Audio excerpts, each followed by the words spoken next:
안녕하십니까. 제목이 참 매일매일 만나는 문제인 것 같습니다. 환자는 괜찮다는데 과연 약을 바꿔야 되는가 또는 약을 올려야 되는가 하는 현실적인 문제에 대해서 한번 말씀을 드려보도록 하겠습니다.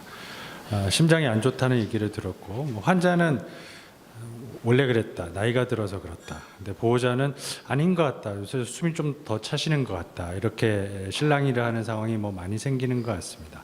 혈압과 당뇨로 오랜 동안 치료를 받으셨고 코로나 이밸류에이션은 예전에 했었는데 별다른 건 없었습니다.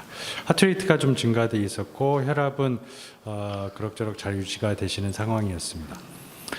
심부전이 의심되는 상황이었기 때문에 NT-프로BNP를 측정해 보니까 1130일로 증가되어 있고 그래서 뭔가 치료가 필요하다 이런 느낌이 들었지만 환자분은 계속 괜찮다 이렇게 얘기하시고 있는 상황이었습니다.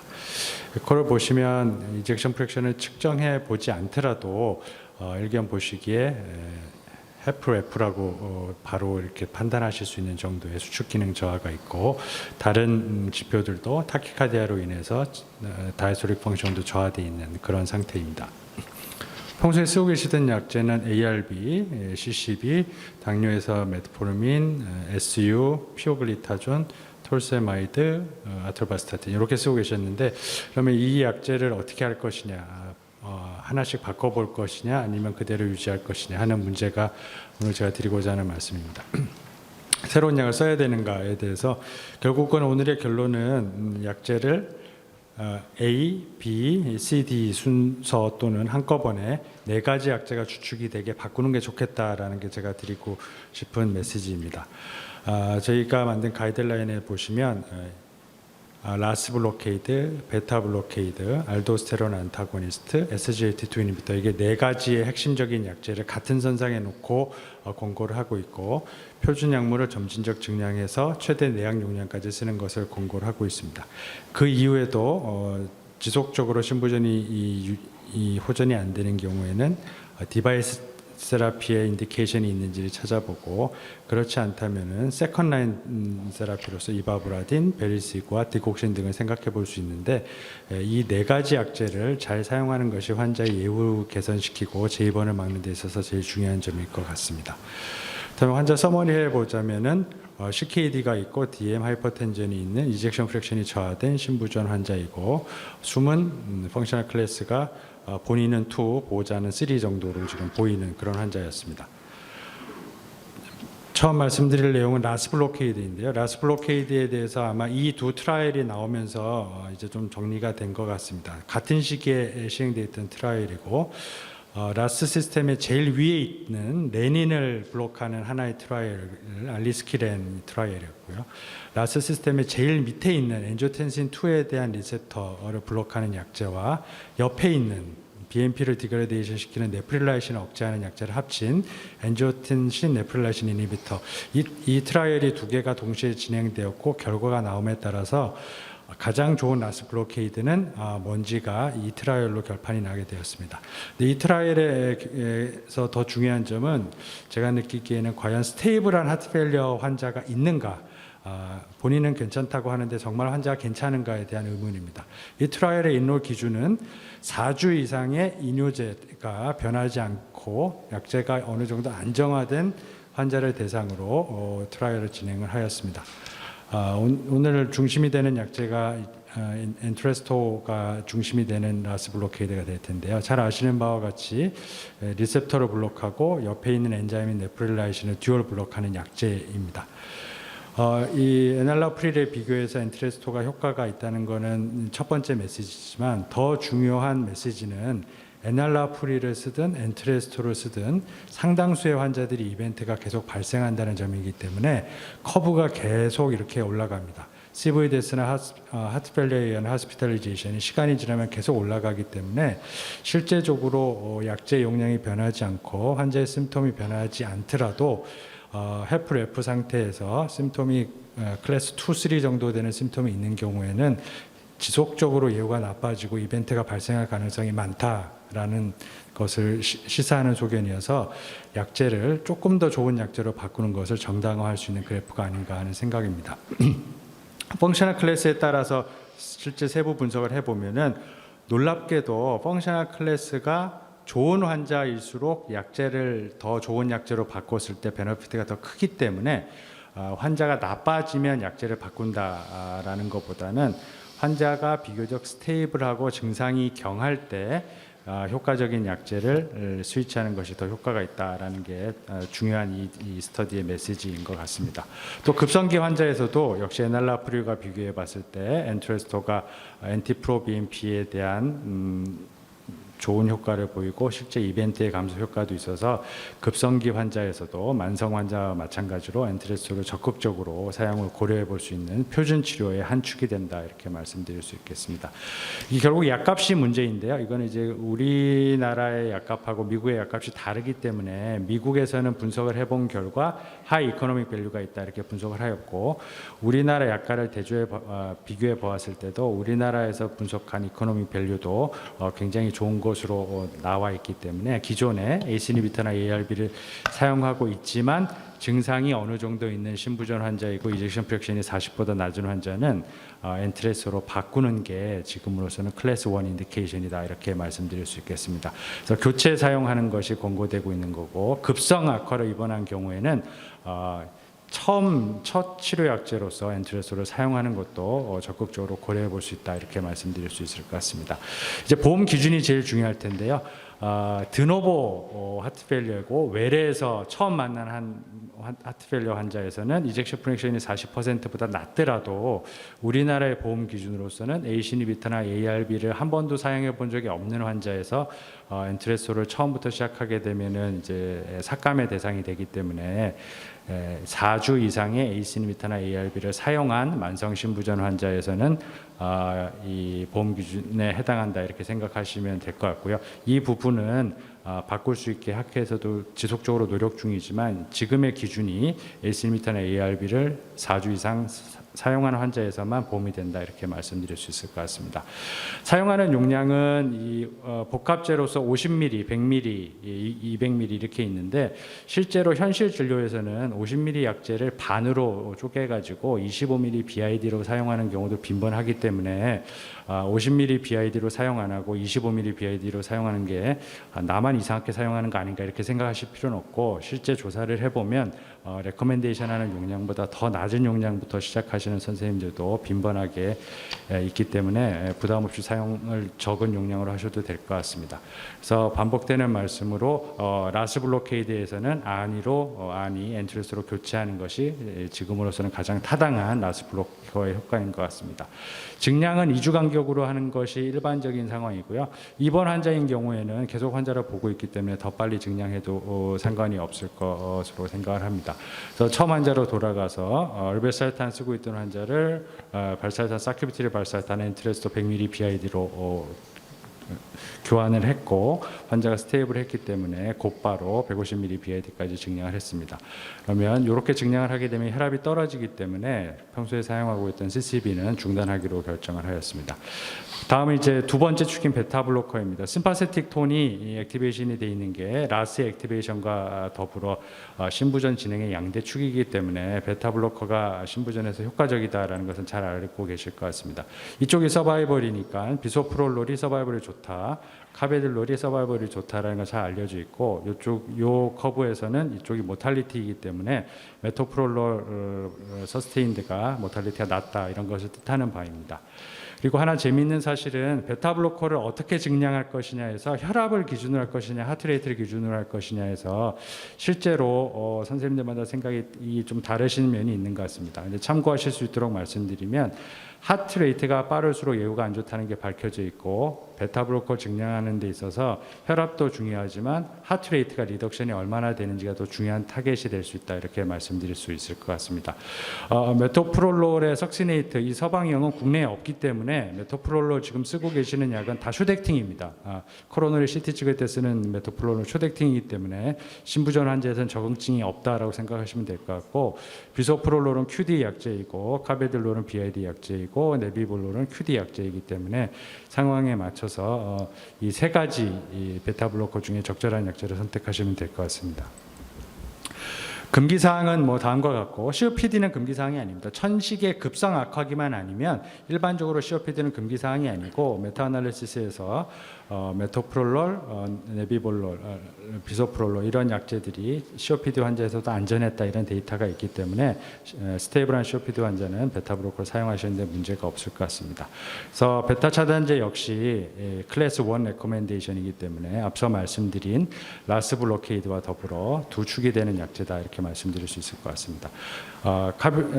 암로디핀은 DC한 상태이고 엔트레소를 150 BID로 쓰는 상태에서 카베딜로를 6.25 BID로 추가를 해서 환자를 관찰하기로 하였습니다.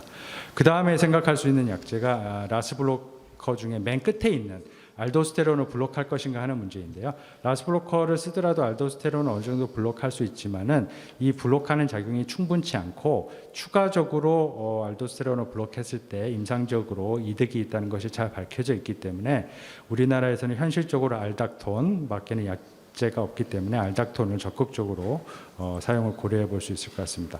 앞서 강의에서 포타슘이 문제가 될 수 있는 약제이기 때문에 포타슘 5.5를 기준으로 주의하셔야 되는 점이 있지만 실제로 만성적으로 포타슘이 5.5 근처에서 유지되고 있는 환자들의 경우에는 굳이 이 알닥톤 용량을 줄이지 않고 유지하셔도 아리드믹 이벤트는 생기지 않는 것 같고요.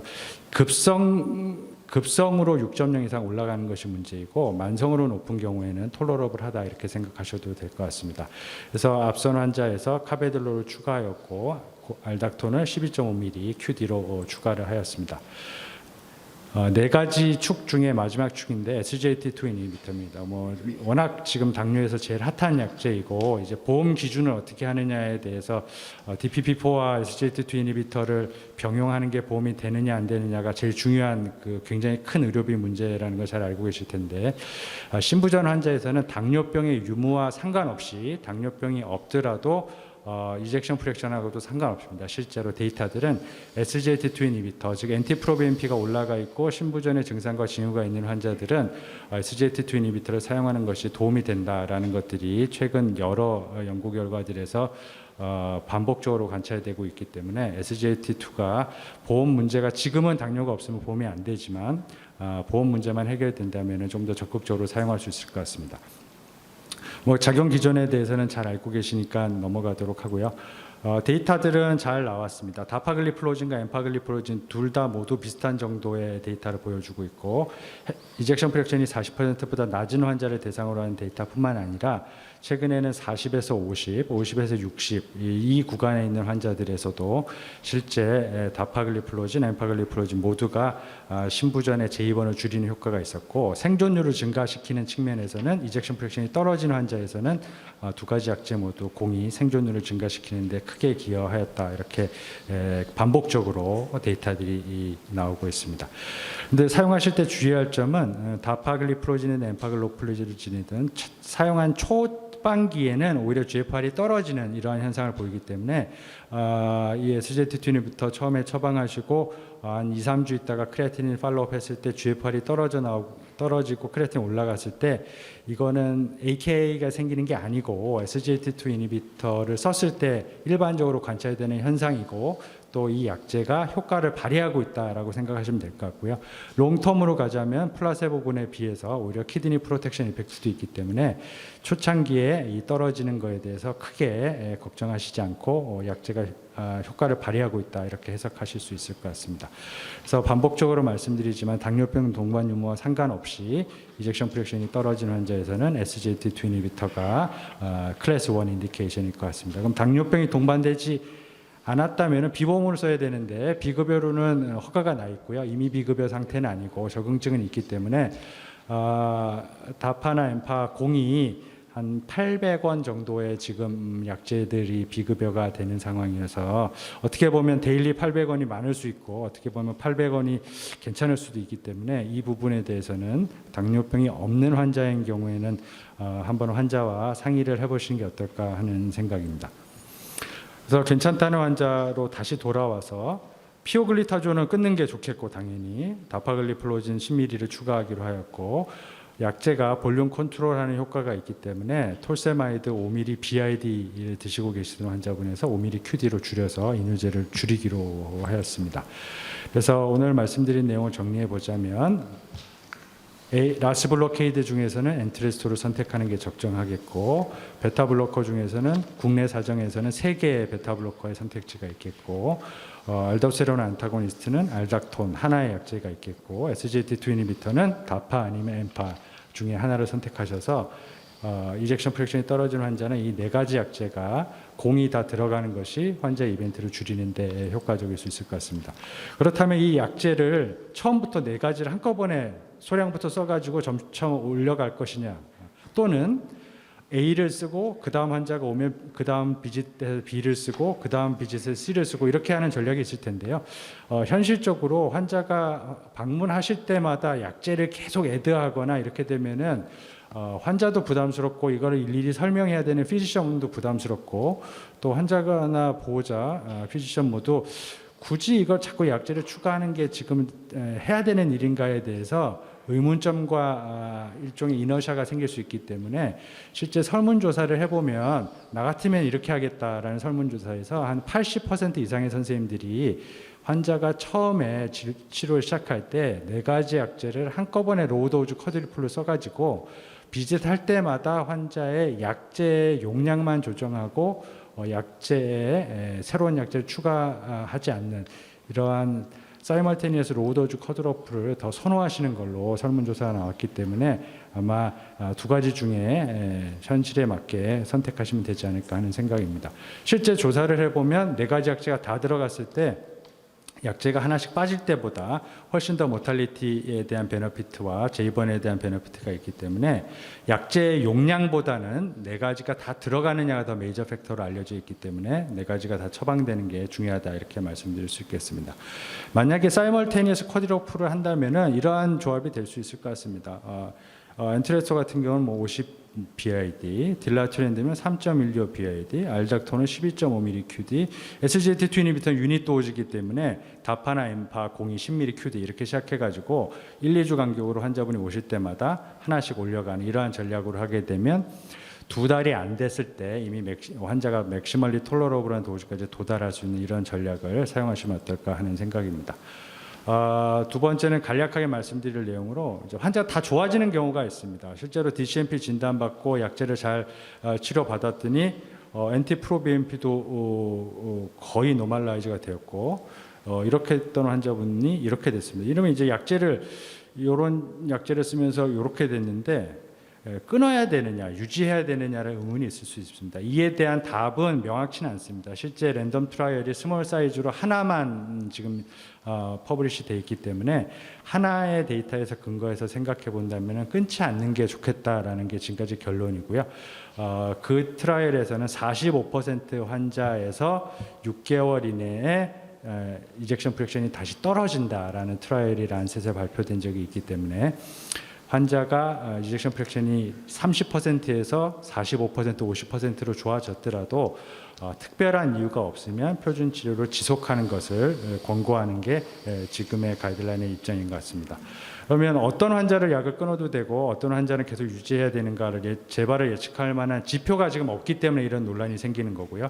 지표를 찾아보려고 굉장히 많은 분들이 노력하고 있지만 하트페일리어 자체가 레미션이 생길 수 있는 질환이냐라는 아주 근본적인 의문이 있기 때문에 현 상황에서는 이젝션 프랙션이 호전되고 환자의 심텀이 좋아졌더라도 사이드 이펙트가 없다면 약제를 유지하는 것을 권고하는 것이 공식적인 입장이다, 이렇게 말씀드릴 수 있을 것 같습니다.